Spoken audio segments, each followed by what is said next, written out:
आम परित्राणकर्ता प्रभु ख्रीष्टर बहुमूल्य नाम प्रातः ज्योतिर समस्त दर्शक भाई भाई मानक मोर आंतरिक शुभेच्छा एवं अभिनंदन ज्ञापन करे। ईश्वर धन्यवाद हो आज ये सकाल समय आम मैंने आउ एक कार्यक्रम नहीं आपण निकट पहुँची पारिचु। प्रभु नाम धन्यवाद हो। आपण मैंने नियमित भाव में ये कार्यक्रम देखुथिबारु मु आपण मानकु अशेष अशेष धन्यवाद जनाए। दयाकोरी आपण मैंने ये कार्यक्रम द्वारा जदि उपकार पाउछंती ताले आपणकर बंधु ज्ञाति कुटुंब मानक मध्य यार लिंक को शेयर करंतु जेपरि सेमाने मध्य ईश्वरंकर आशीर्वादर अंश हेबार सुजोग पाइबे। जदि कार्यक्रम संबंध में आपणकर कौनसी प्रश्न कौनसी संदेह थाए ता मध्य आमानकु जणांतु एवं आमानकर भाई भणी माने आपणकर प्रश्न उत्तर देबा पई सेमाने चेष्टा करिवे। जदि आपणकर कौनसी प्रार्थना और अनुरोध थाए ता मध्य आमानकु जणांतु आमाने आपणक निमंते नियमित भाव में प्रार्थना करूछु। तेबे आसंतु माने आजर कार्यक्रम आलोचना आगु को बढ़िबा। आज आमने जो प्रसंग रे आलोचना करिबा पृथ्वी रे किए पाप क्षमा करि पारे, पाप क्षमा करिबा पई किए योग्य अटंती।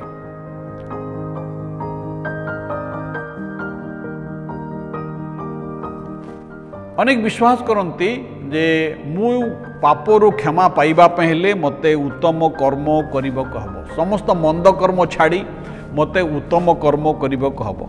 उत्तम कर्म जदि मु करिवि ताहले मते पाप क्षमा मिल जिवो। आउ केतेक मने करती जे मु जदि कोनोसी भिन्न भिन्न धर्म स्थान गुड़िक भ्रमण करिवि आउ से स्थान गुड़िक भ्रमण करी जदि से स्थान रे किछि पूजा अर्चना करिवि तेबे मते पाप क्षमा मिल जिवो।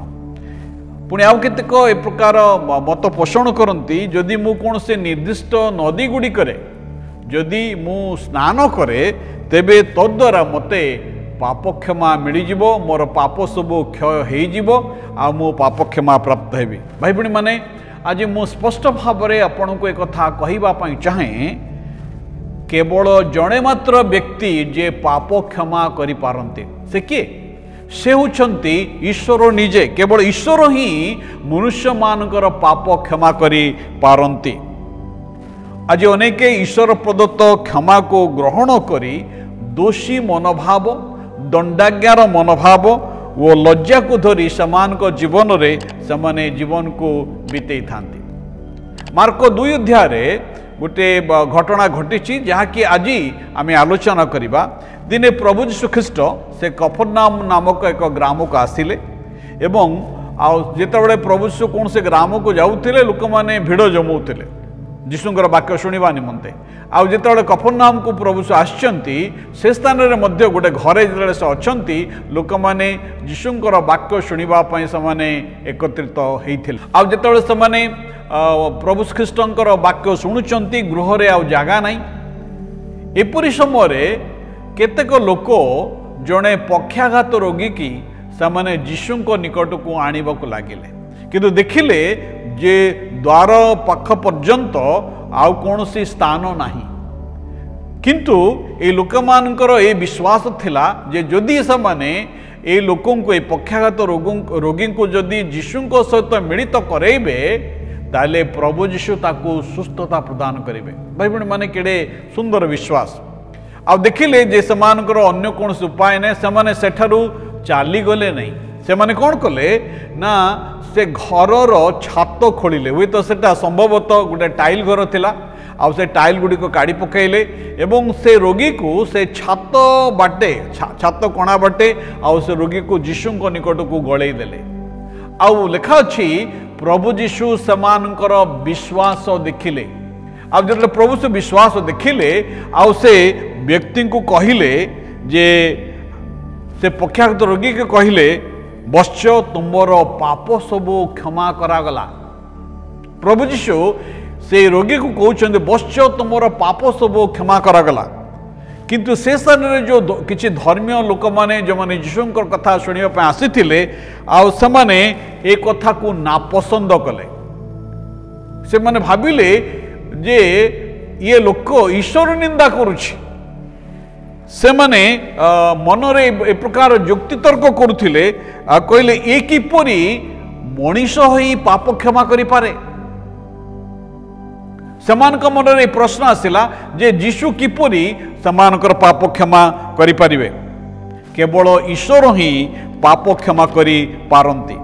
यीशु सेमानकर मनर तर्क वितर्क जानी सेमानकु कहिले हाँ तुम्हें ठीक कहिଛ, ईश्वर ही पाप क्षमा करि पारंती।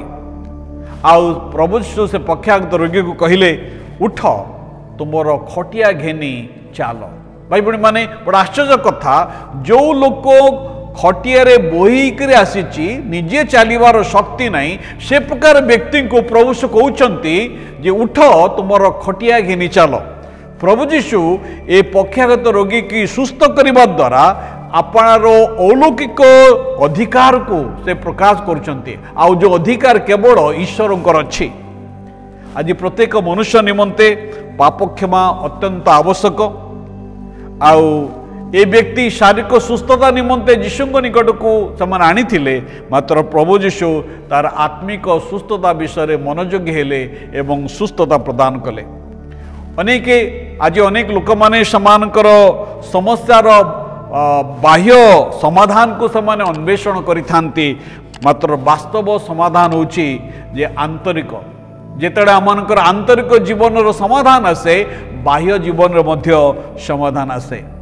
प्रभु यीशु निकृष्ट पापी को मध्य क्षमा करि पारंती। प्रभु यीशु पाप क्षमाकारी अटंती। जेतबेले जने व्यक्ति अनुतापर सहित यीशु ख्रीष्ट निकट को आसे प्रभु ताको अग्राह्य करते नहीं। से पाप को घृणा करते किंतु पापी को प्रेम करते। से पापी को प्रेम करती जेपरी पापी मन परिवर्तन करी आउ से जेपरी ईश्वर को संतान हुए से प्रभु यीशु ख्रीष्ट ए जगत को आसीथिले। प्रभु यीशु अपना हत्याकारी मान को मध्य प्रेम करी कहले पिता एमान को क्षमा कर कारण एमाने कौन करुछंती जानते नहीं। भाई भणी माने आज कौन आपण पापुर आपण क्षमा पाइबा पई चाहती। हुए तो क्षमा पाइबा पई आपण कौन से नदी रे बुड़ पकाउछंती, क्षमा पाइबा पई कौन से धर्म स्थान गुड़िक को परिदर्शन करुछंती, क्षमा पाइबा पई आपण अनेक किछि करुछंती, किंतु केवल प्रभु यीशु ख्रीष्ट ठारे पाप क्षमा अच्छे। ईश्वर वाक्य बाइबल कहे ताहांक छड़ा आउ का ठारे परित्राण नहीं। जिते आप यीशु ख्रीष्ट निकट को आसबे, जिते पाप क्षमार अनुभूति पाइबे से आप प्रकृत स्वाधीनता प्राप्त हेबे।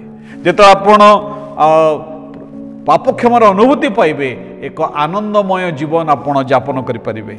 आपणकर बोझ से नहीं जीवे, आपण प्रकृत शांति एवं आनंदर अधिकारी हेबे। अन्य को प्रेम करिबारे आपण को प्रभु शक्ति देवे। आपण भविष्य को भय करिवे नहीं, मात्र प्रभु को ऊपर निर्भरशील हेबे। सेतपई आज जदि आपण पाप क्षमा पाइबा पई चाहंती अनुतापर सहित प्रभु यीशु ख्रीष्ट निकट को आसंतु, पाप स्वीकार करंतु एवं अन्य को क्षमा दियंतु। आउ जदि आपण प्रकृत रे से आनंदर अधिकारी होगा चाहती आज प्रभु यीशु आपण को क्षमा करने प्रस्तुत अटंती। प्रभु आम प्रत्येक को आशीर्वाद करंतु। धन्यवाद।